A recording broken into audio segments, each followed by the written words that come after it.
About 10 miles outside Stillwater, a meadow sits along Highway 51 at Coyle Road. It's about to become the home of Oklahoma's first green burial cemetery. The idea of a green cemetery is really not a new one. It's more of a retro kind of a cemetery. It's what they did 100 years ago and before. Those buried here will be placed directly in the ground without embalming, a casket, or grave marker. We'll have a monument, monolith at the entrance of the cemetery, and people can put the names of the loved ones on there and the date of birth and the date of death. In the spring, the 3-acre site will be sown with native grasses and wildflowers before burials begin.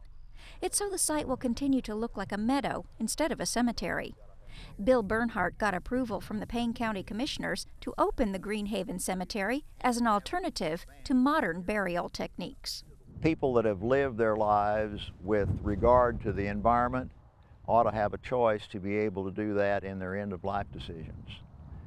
And those people want to know what kind of legacy they're going to leave, and they have this option.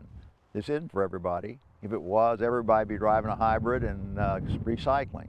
Bernhardt says Greenhaven Cemetery will have space for about 3,000 burials, but unlike a traditional cemetery, people won't pick specific plots.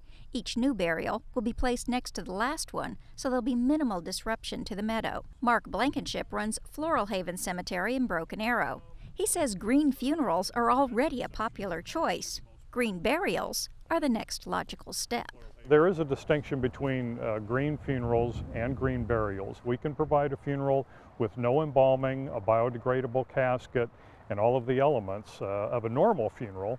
However, a green burial requires that biodegradable casket or the shroud be placed in a cemetery that doesn't require an outside enclosure, for example, like a concrete box or a vault.